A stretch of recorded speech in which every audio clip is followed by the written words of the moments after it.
Bonjour.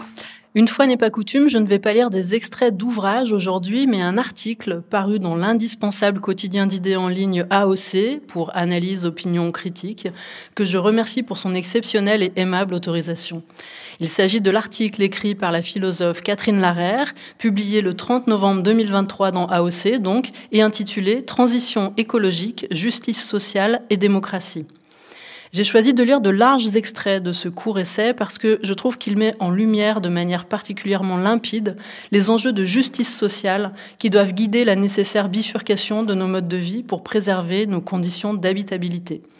Et je remercie chaleureusement Catherine Larère qui a donné son accord avec enthousiasme pour cette lecture sur Radio Anthropocène. Et un conseil, abonnez-vous à AOC en allant sur aoc.media.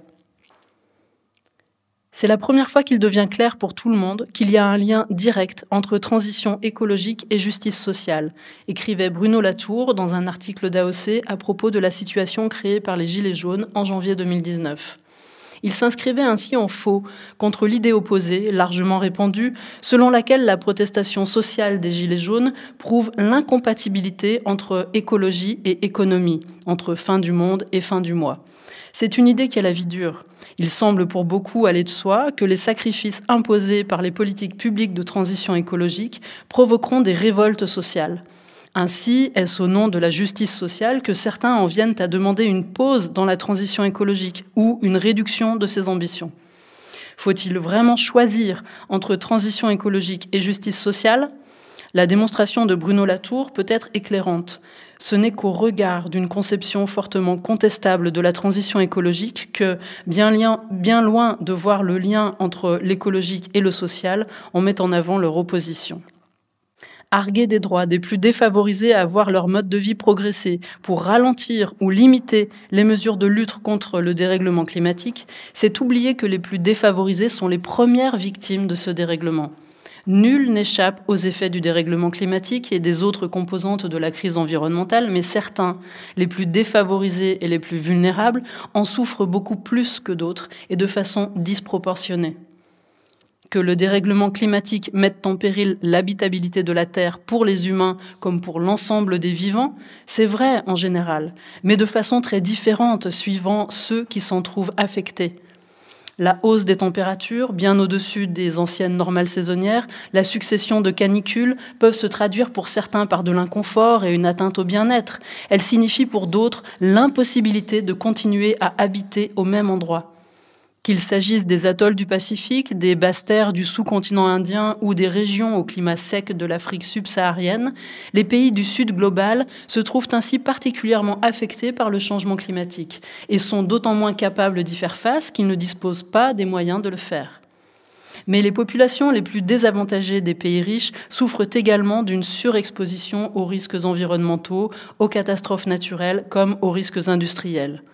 En 2005, à la Nouvelle-Orléans, l'ouragan Katrina a tout particulièrement frappé les populations, le plus souvent afro-américaines, qui habitaient les zones les plus inondables.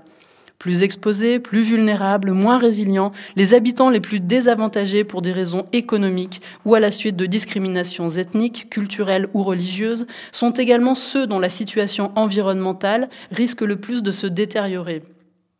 Aux inégalités d'accès ou d'exposition s'ajoutent en effet des inégalités de participation. Les plus désavantagés n'ont généralement pas accès aux décisions d'implantation d'infrastructures polluantes et ne disposent pas des moyens qu'ont les plus favorisés pour faire échec à ces projets. C'est donc souvent dans leur lieu de vie déjà pollué ou exposé aux risques environnementaux que de nouvelles implantations polluantes sont décidées.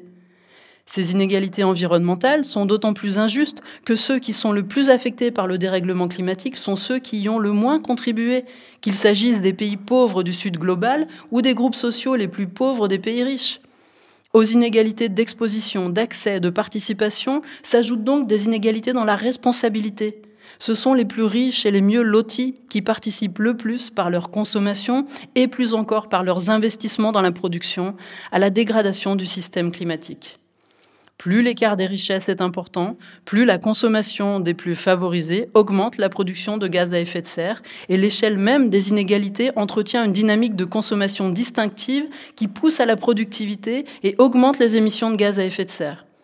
Le changement climatique est à la fois la cause du renforcement des inégalités sociales et environnementales et l'effet de ces inégalités et de leur échelle.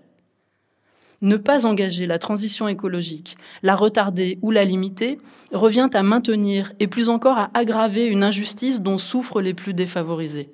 Une injustice à laquelle la société dans son ensemble, et plus particulièrement les plus riches et les plus favorisés qui en sont le plus directement responsables, a le devoir de remédier.